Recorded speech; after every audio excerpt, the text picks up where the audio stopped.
Hola, mi nombre es Samuel Orrico, pastor de Nova. Nova es una iglesia cristiana en Jalapa, Veracruz, y nuestro propósito principal como iglesia es reunirnos alrededor de la palabra de Dios.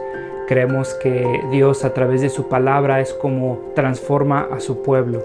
Nos llama a creer, a arrepentirnos, a amar lo que antes aborrecíamos, a aborrecer lo que antes amábamos.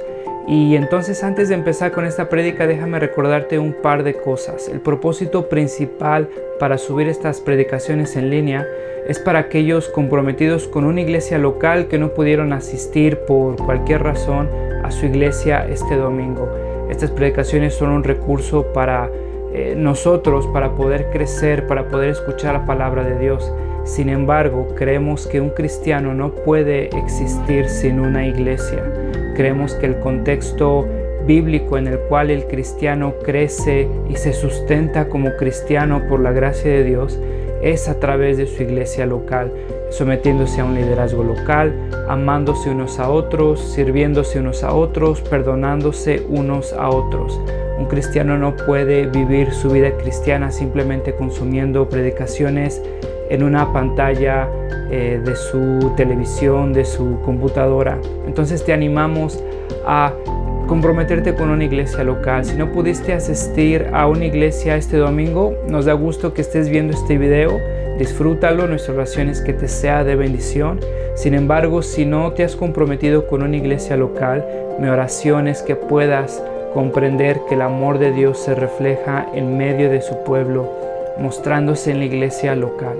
Nuestra oración es que Dios siga transformando nuestro país, que el Evangelio siga siendo proclamado, que la sana doctrina siga expandiéndose en nuestras iglesias y cada vez más cristianos podamos adorar a ese Dios soberano que nos ha mostrado su gracia a través de Cristo a pesar de lo que somos.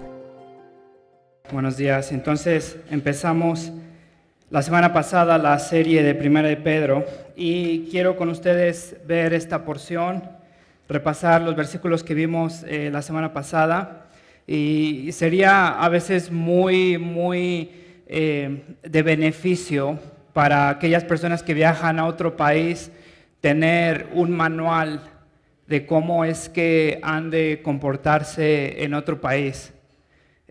Si yo hubiera tenido el manual de cómo comportarme en otro país, no hubiera hecho un montón de cosas vergonzosas, no hubiera tal vez dicho cosas que en mi cultura, en la forma de ser los mexicanos, no es ofensiva, pero muchas veces creé situaciones ahí incómodas con mis amigos cuando estaba estudiando en otro país.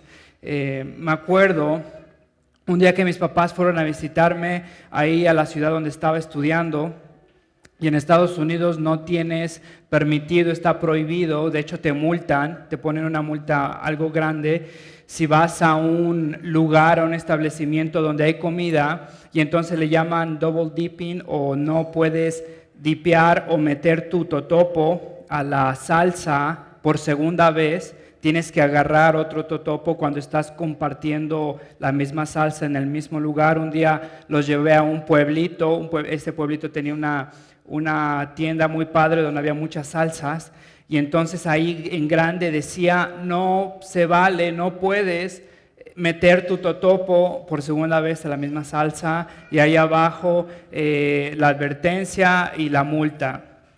Y estaba a punto de ser multado porque no le había explicado a mis papás que no se podía hacer eso.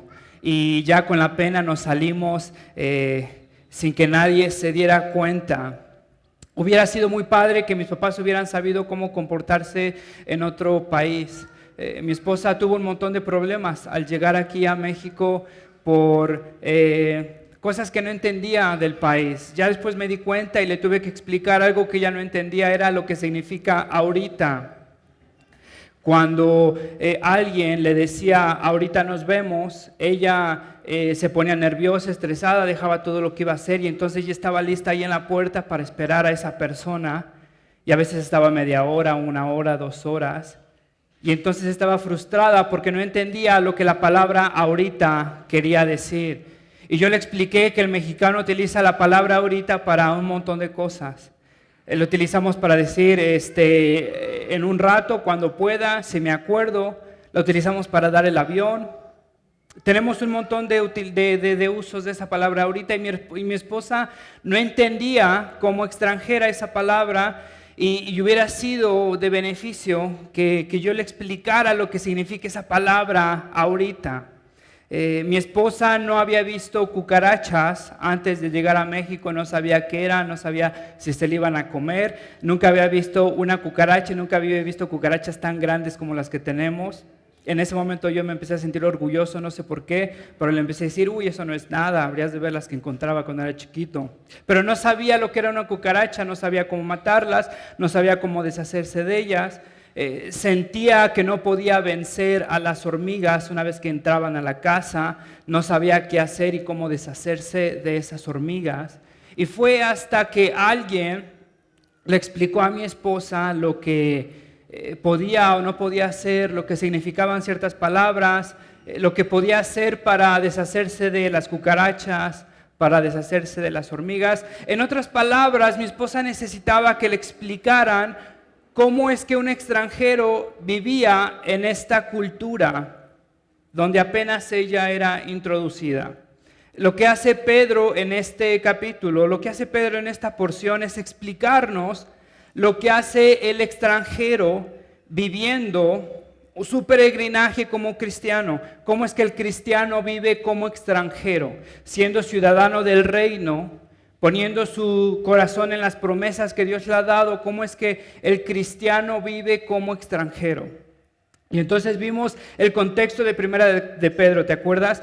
30 años después de que Jesucristo había ascendido, tan solo 30 años después, ponte a pensar, no es mucho tiempo. Nerón se levanta, empieza a perseguir a la iglesia, hay cristianos desanimados, Pedro se levanta y entonces empieza a recordarles verdades a estos cristianos. Vemos ahí la teología bien fuerte que tiene Pedro. Empieza con recordándoles su llamado y cómo es que la Trinidad, cómo es que Dios Trino, cómo es que Dios ha llamado a su pueblo. Fíjate, entonces dice, según la previsión del Padre, mediante la obra santificadora del Espíritu, para obedecer a Jesucristo y ser redimido con su sangre. Pedro les está recordando quién es Dios y Pedro les quiere recordar quiénes son los cristianos delante de ese Dios. Entonces empieza con una teología bien fuerte, cristocéntrica, centrada en lo que Dios ha hecho a través de Cristo. Según la previsión de Dios Padre, no significa que Dios vio algo en tu corazón en el futuro digno de salvar. Eso no significa la previsión del Padre. Significa que Dios en su voluntad ha predispuesto las cosas conforme a su soberanía.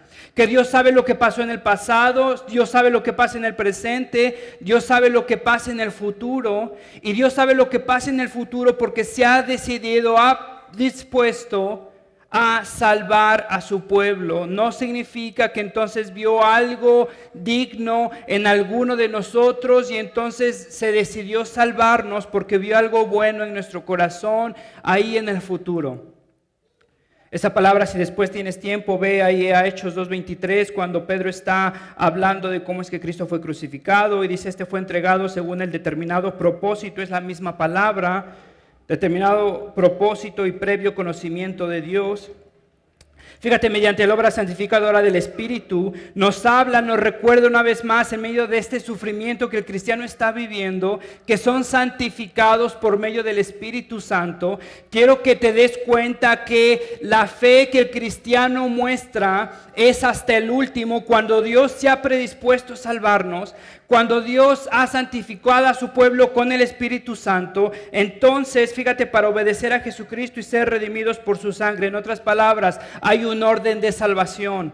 No es primero que yo soy salvo porque he decidido creer en Cristo. Más bien, yo he decidido creer en Cristo porque Dios ha decidido salvarme. Y mi decisión es totalmente basada en la gracia de Dios. Date cuenta que esto es importante porque Pedro en este contexto de sufrimiento les quiere recordar al pueblo que si son salvos son a pesar de sus esfuerzos, y si es a pesar de sus esfuerzos en medio de este sufrimiento, Dios está asegurando su salvación.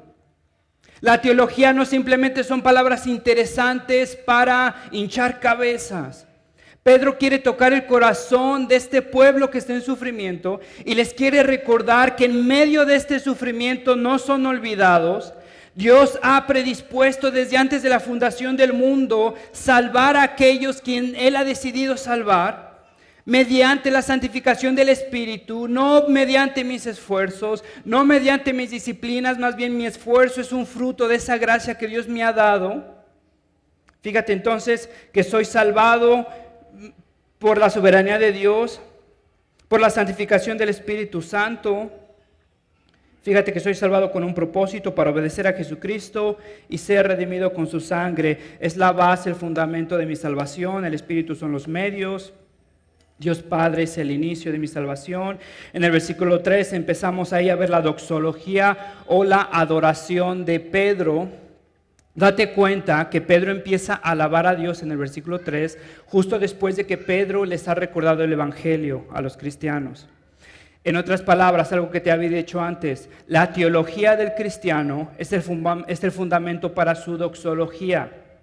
En otras palabras, no puedes alabar a Dios bíblicamente si no tienes un conocimiento bíblico de quién es Dios y de lo que ha hecho. Tienes una teología débil, vas a tener una doxología o una alabanza bastante débil. Tienes poco conocimiento de quién es Dios y de lo que ha hecho, tu corazón no va a tener motivos para alabar a ese Dios.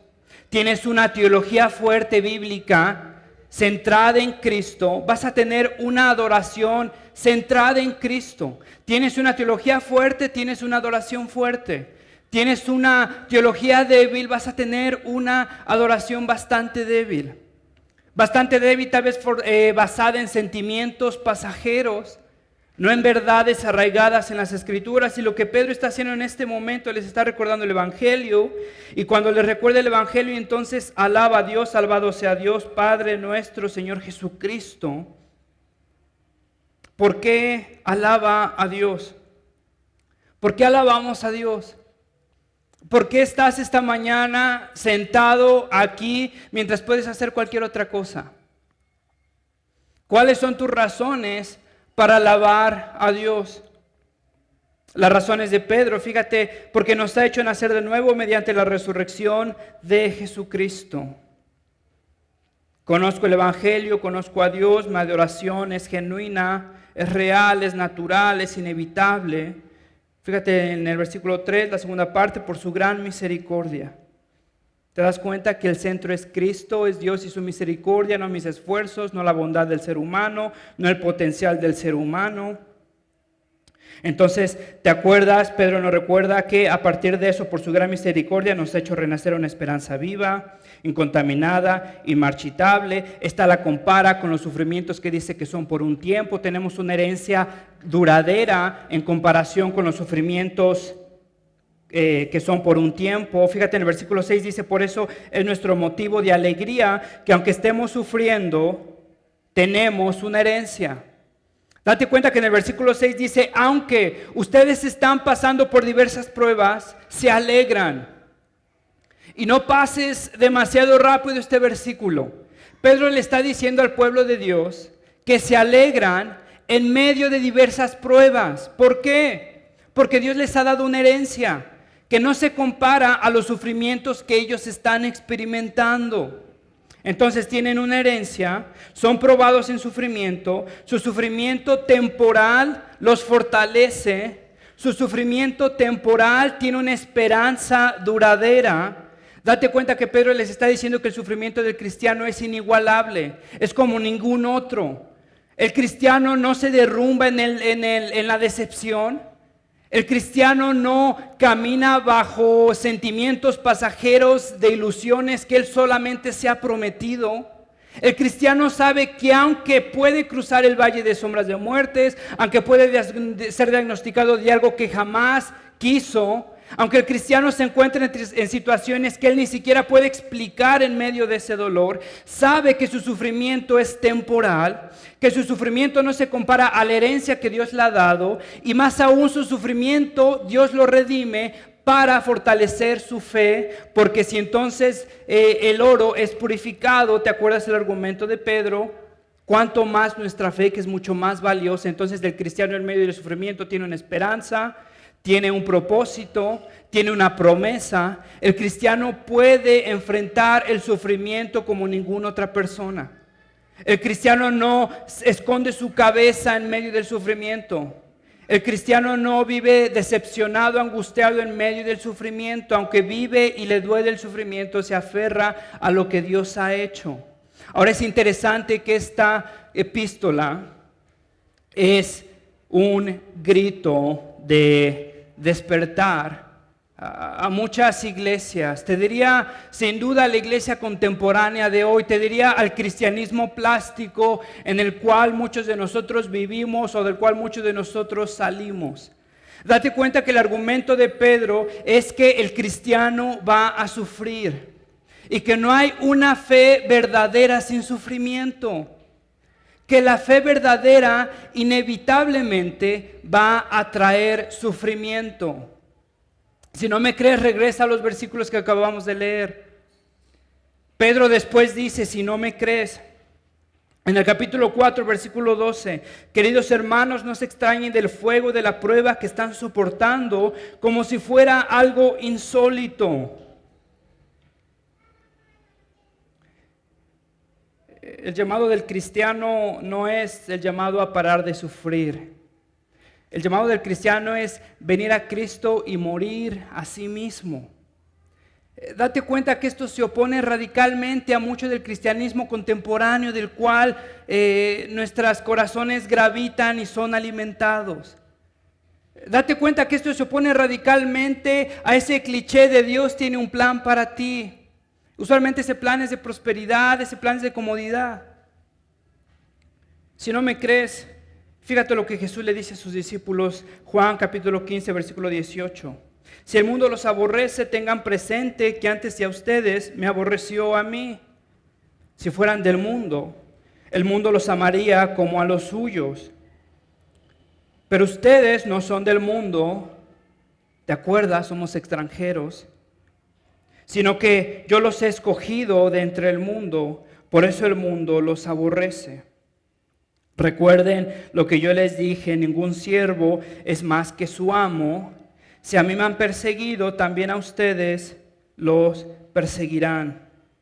En otras palabras, el cristiano no sufre a pesar de ser cristiano.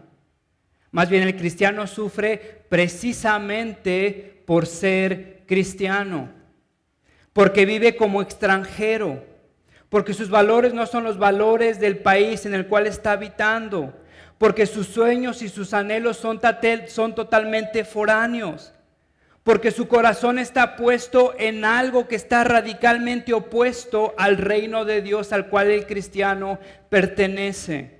Y es por eso que entonces Jesús les dice, si fueran del mundo, el mundo los amaría como a los suyos.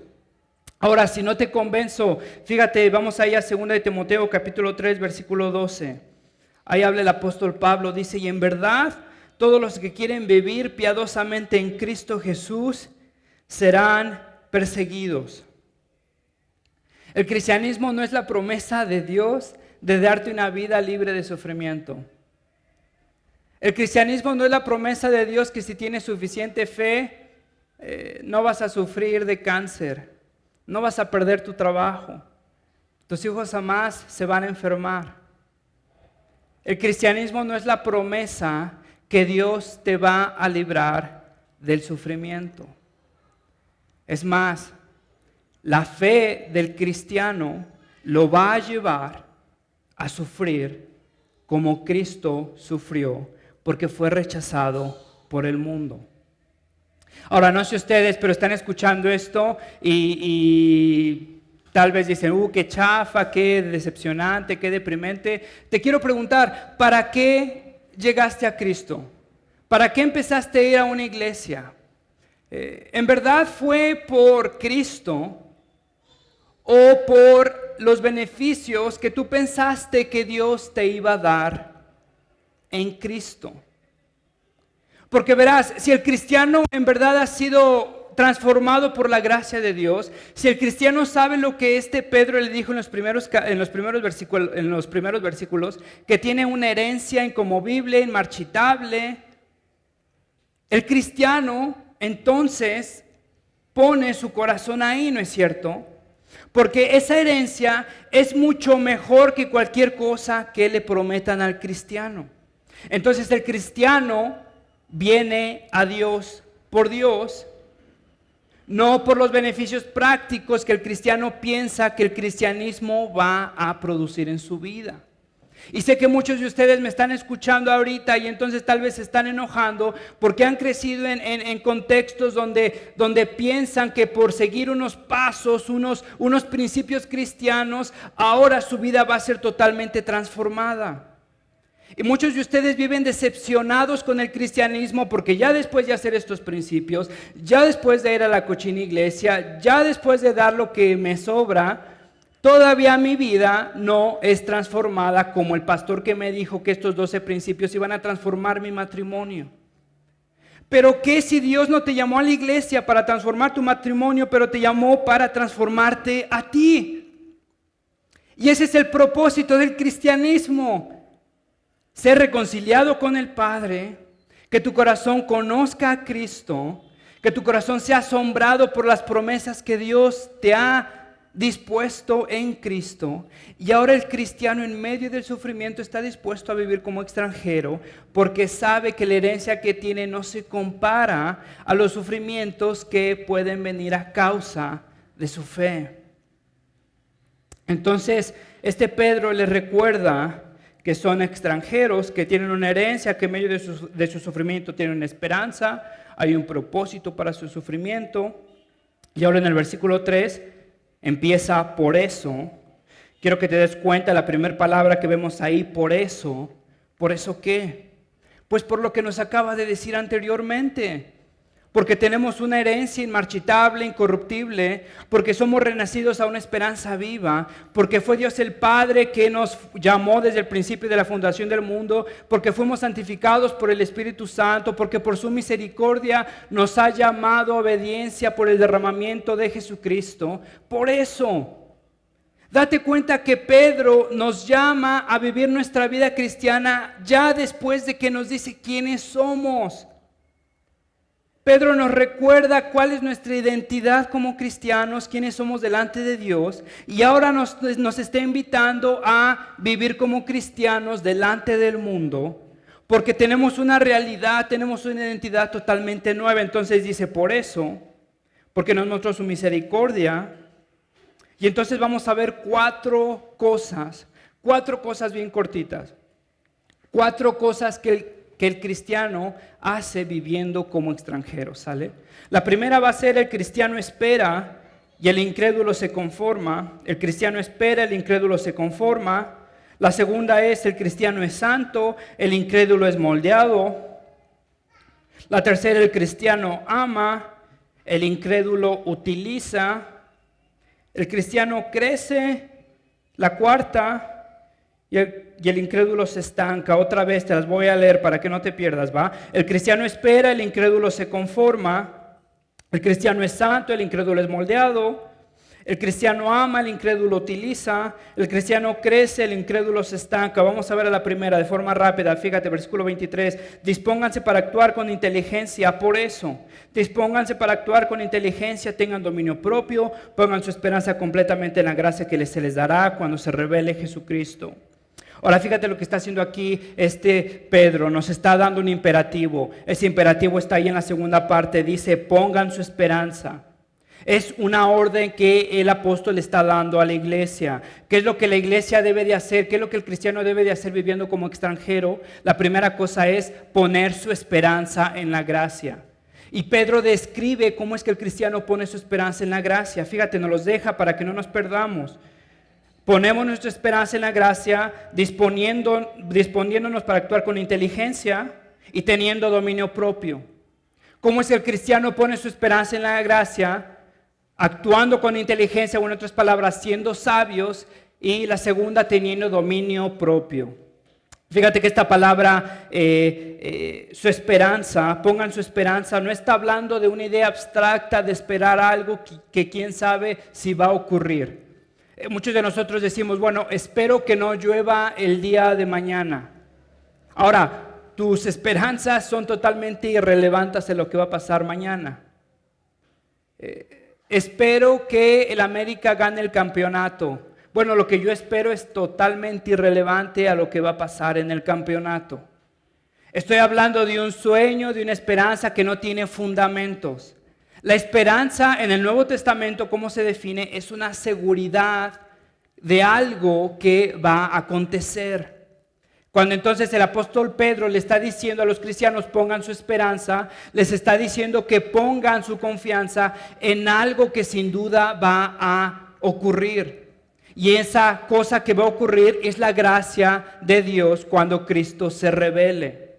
Entonces, fíjate, ¿qué es lo que hace el cristiano viviendo como extranjero? La primera cosa es poniendo su esperanza en la gracia de Cristo, y para eso debo de actuar sabiamente. Y para eso debo de tener control o dominio propio. ¿Cómo es que entiendo eso de actuar con inteligencia? La Reina Valera lo explica como cíñanse los lomos de su entendimiento. Es, en otras palabras, actúen sabiamente. Como se lo explico a mis hijos, no hagan tonterías. Eso es lo que significa. Si vas a actuar sabiamente, es actuar sabiamente, no es hacer tonterías. No es negar esa sabiduría. En otras palabras, el cristiano debe de actuar a la luz de la esperanza que tiene en Cristo. El cristiano no actúa sabiamente cuando sus acciones niegan esa esperanza o esa promesa que tiene en Cristo. Y cuando hablo la gracia de Cristo manifestada, cuando Él se revele, estoy hablando de todo lo que cumplió en el Evangelio, nuestra justificación, nuestra transformación, nuestro gozo. Está hablando de todo lo que ha prometido en la cruz. Cuando el cristiano no actúa de forma sabia, el cristiano toma decisiones que no consideran la gracia futura, la gracia que se le prometió al cristiano. Hace tiempo estaba estudiando, otra vez te pongo una historia de estas, cuando estaba estudiando necesitaba un coche y me compré un coche que era una reverenda porquería, una porquería. Últimamente terminó muriendo, creo que al año o a los 2 años de que lo compré. Ahora, fíjate, esa decisión que tomé, la tomé, me atrevería a decir sabiamente, con el consejo de mi iglesia, con el consejo de los que estaban ahí alrededor mío, y la tomé considerando la promesa que yo iba a tener en el futuro. Y esa promesa yo la veía ahí en mi visa o en mi pasaporte. Y yo veía que entonces en el 2016 sí o sí yo me tenía que salir de los Estados Unidos.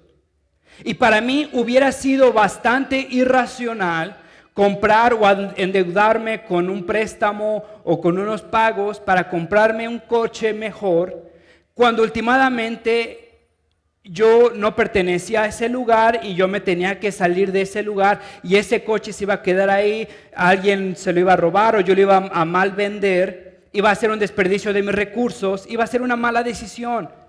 Lo que Pedro está diciendo en este versículo es que cuando nosotros actuamos con sabiduría, cuando nosotros actuamos con una mente clara, nosotros consideramos esa gracia venidera, nosotros tomamos decisiones a la luz de la eternidad. Nuestras decisiones no son guiadas por impulsos temporales.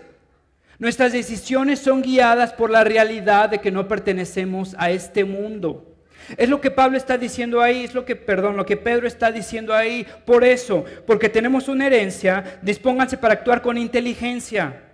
Actúen sabiamente, porque tienen una herencia. Y esa herencia es mucho mejor de lo que pueden obtener de otra forma.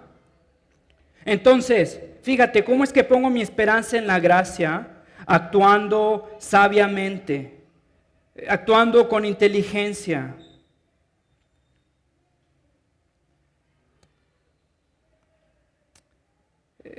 El incrédulo se conforma, el cristiano espera. Muchos de nosotros, hermanos, tomamos honestamente decisiones bastante insensatas porque no consideramos la herencia que tenemos. Porque no sabemos tal vez la herencia que tenemos. Y estamos dispuestos a canjear esa herencia por cualquier otra cosa, por una situación, por una persona, por una experiencia. Y este Pedro nos está diciendo que eso no es actuar sabiamente. El incrédulo se conforma, el cristiano espera.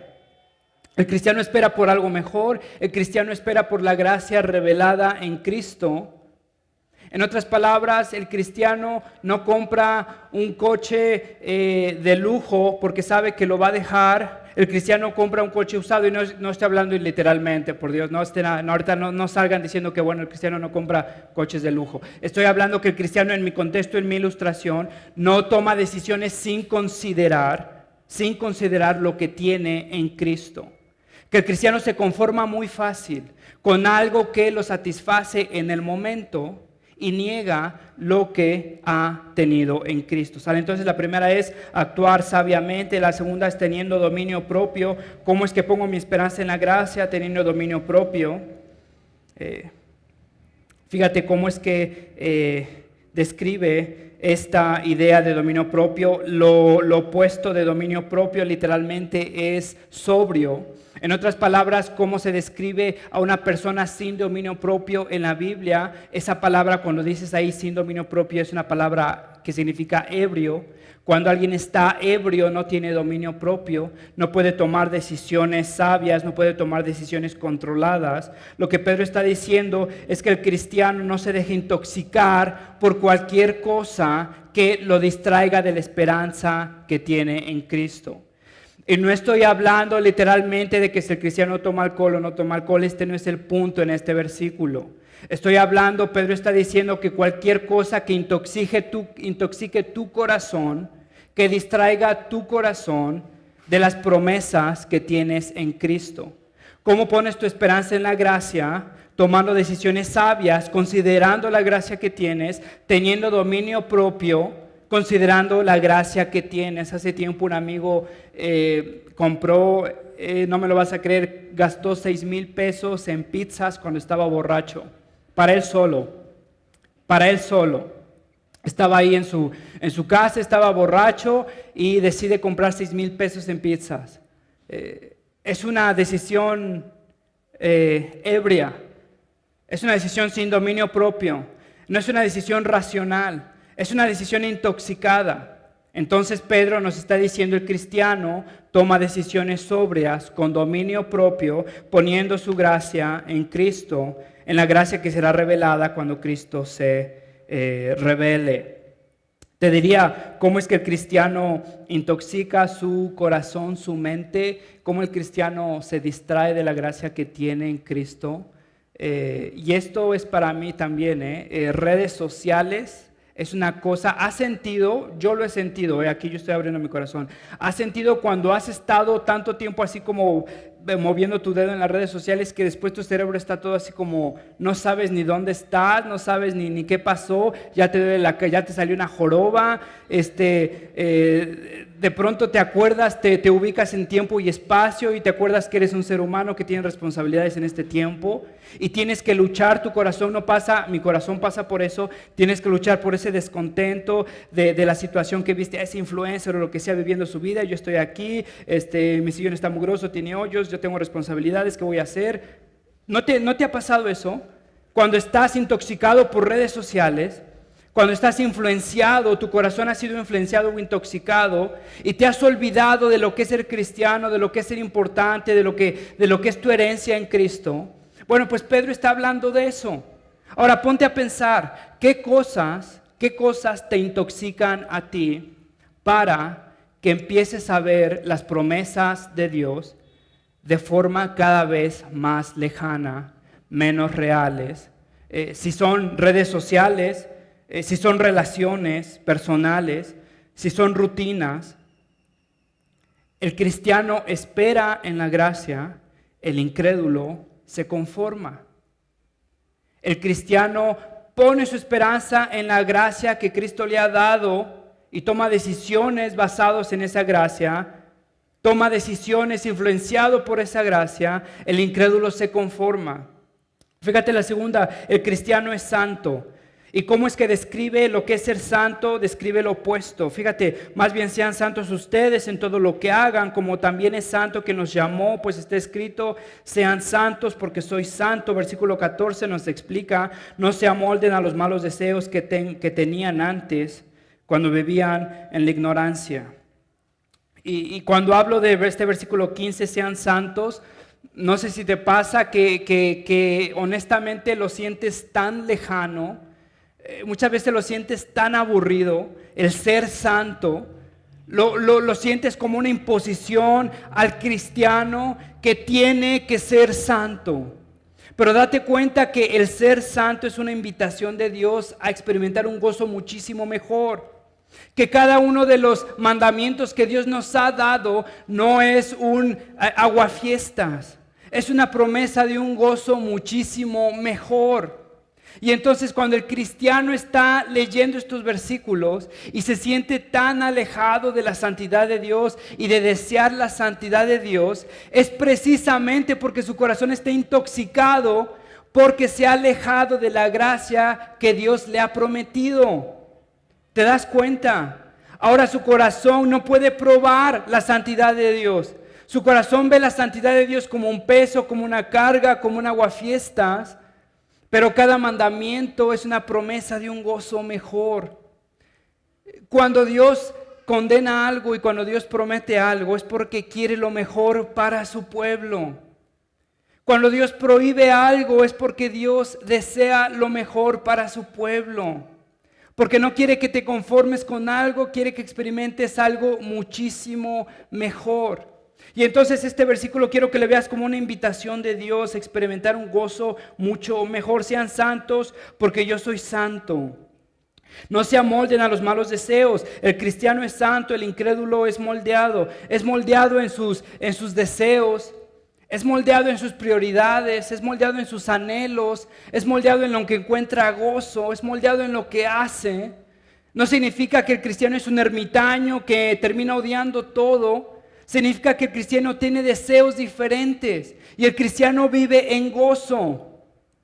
Hay muchos cristianos que viven amargados porque hay un montón de pecadores, amargados porque el mundo hace todo esto y su ministerio es atacar a todo mundo, absolutamente todo mundo. Bueno, ¿qué esperabas? Estás en el mundo. El cristiano debe de vivir con gozo de tal forma que los demás puedan ver y preguntarse, este cuate, ¿por qué encuentra tanto gozo leyendo los salmos? Chance y me estoy perdiendo de un gozo que no sabía que había. Sería muy diferente nuestro evangelismo, ¿no es cierto? Si en vez de regañar a mi hijo porque no está leyendo su Biblia, mi corazón primero es transformado, puedo probar la santidad de Dios, puedo encontrar gozo en la santidad de Dios, puedo leer un salmo en la mañana, puedo disfrutarlo, puedo salir de ese salmo totalmente gozoso y mis hijos me puedan ver y decir, este cuate de plano le gusta esto, chance me estoy perdiendo algo. Nuestro evangelismo es una invitación a disfrutar algo que la humanidad necesita. No es una condenación a todo el mundo por ser lo que son como pecadores. Sí, son pecadores y merecen el juicio de Dios. Pero si disfrutaras más a Dios, si desearas más la santidad de Dios, tal vez tu evangelismo tuviera mejores resultados. Fíjate, entonces dice, sean santos como yo soy santo. Después nos habla de que somos hijos de Dios obedientes, versículo 14, como hijos obedientes. Somos hijos respetuosos, versículo 17, ya que invocan como Padre al que juzga con imparcialidad las obras de cada uno, vivan con temor reverente.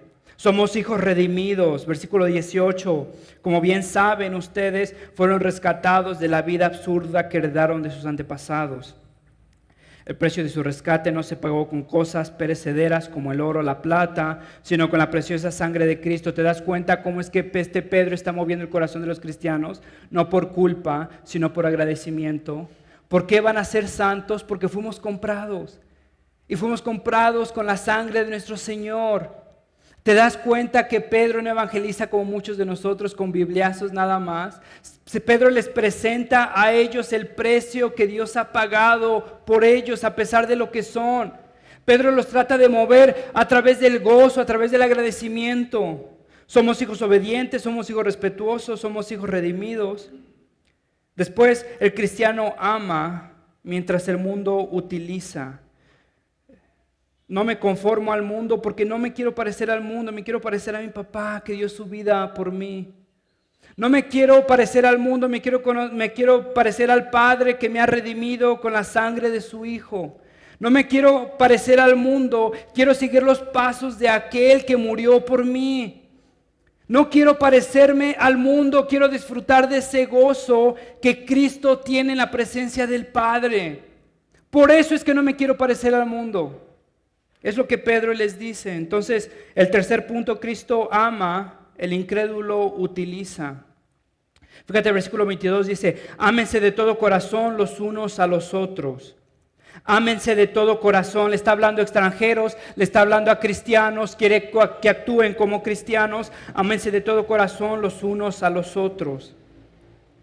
En otras palabras, fíjate, quiero que te des cuenta que el cristiano vive en el contexto de la iglesia.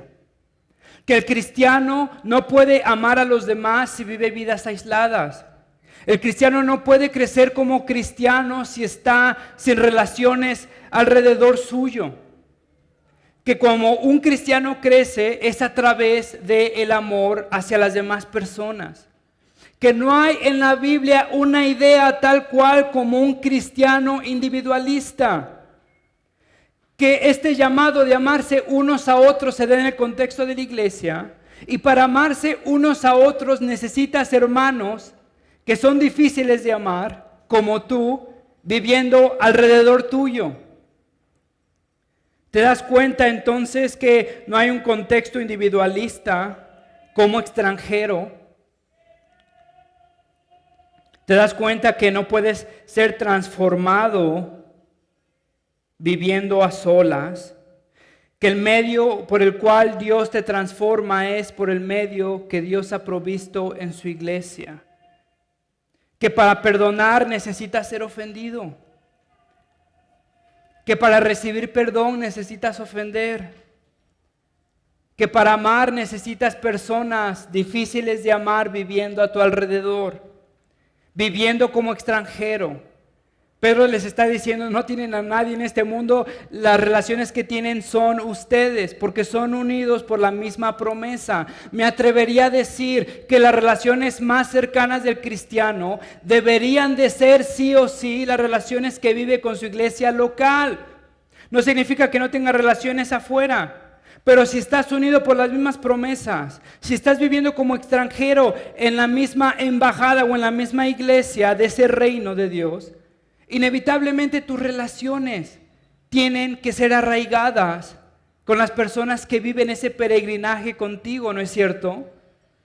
Muchos de ustedes, aquí me incluyo, vivimos muchas veces frustrados porque nuestro progreso en la santidad no es tan rápido como quisiéramos. Hermanos, no utilizamos los medios que Dios nos ha dado en su misericordia. Fíjate, Pedro está diciendo, ámense los unos a los otros.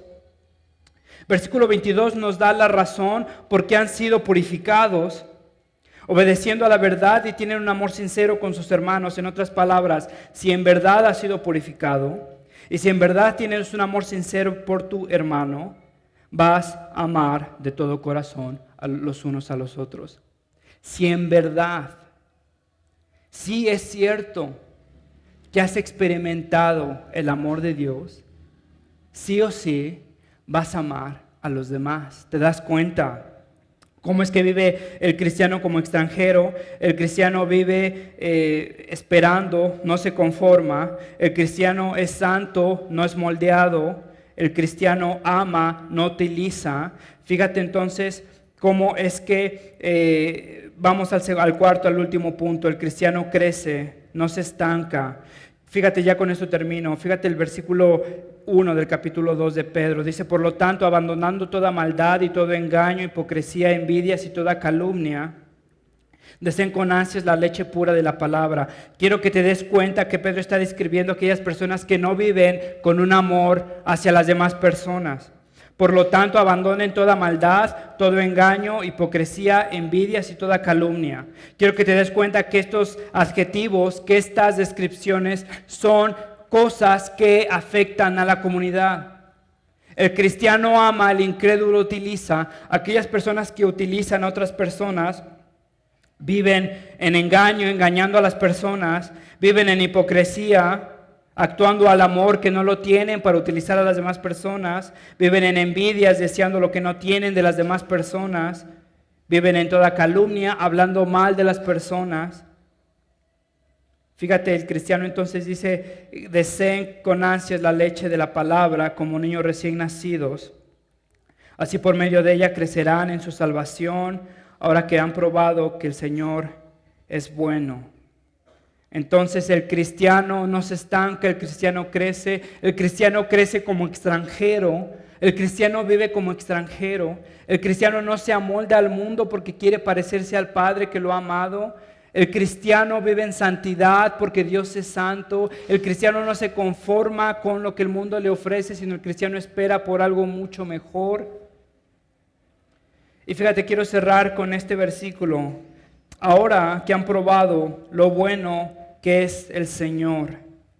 Ahora que han probado lo bueno que es el Señor. Ahora que lo han probado, entonces deseen crecer en su gracia. Ahora que lo han probado, entonces se dan cuenta que esperar en la gracia no es tan malo. La santidad no es tan aburrida. El amar al pueblo de Dios vale la pena. Crecer en Él y en su palabra es un gozo. Te das cuenta que nos está describiendo cómo es que el cristiano vive en este mundo como extranjero, esperando algo mucho mejor, siguiendo las pisadas de Cristo, siendo santo, amando a su pueblo, deseando crecer en Él, ahora que han probado lo bueno que es el Señor. Y qué tan bueno es el Señor. Qué tan bueno es el Señor. Alabado sea Dios, Padre de nuestro Señor Jesucristo. Nos ha hecho nacer de nuevo mediante la resurrección de Cristo por su gran misericordia. ¿Has probado qué tan bueno es el Señor? Hermanos, si has probado qué tan bueno es el Señor, buscarás parecerte a Él. Si has probado qué tan bueno es el Señor, amarás el pueblo el cual Dios ha redimido. Si has probado qué tan bueno es Dios, desearás crecer en Él. Si has probado qué tan bueno es el Señor, vivirás como extranjero en este mundo. Padre, te doy gracias, Padre, por todo lo que has hecho en Cristo, por todo lo que nos has prometido. Mi Dios, te ruego que tú seas con nosotros, reavivando nuestro corazón una vez más para aquellos que honestamente no han probado tu santidad, no han probado tus promesas, no creen en ellas. Mi Dios, que utilices tu palabra para convencerlos que no son cristianos, que han seguido un cristianismo plástico, un cristianismo que no es bíblico. Mi Dios, danos ese paladar para desearte a ti, tu presencia, tu santidad, tus promesas, que cada decisión que tomemos, mi Dios, sea a la luz de lo que tú nos has prometido, que nuestro deseo sea parecernos a ti, no ser conformados, moldeados por este mundo y sus deseos. Padre, que nuestro deseo sea crecer a través de tu palabra, desearla, anhelarla como niños recién nacidos. Dios, es un milagro en nuestro corazón de regeneración.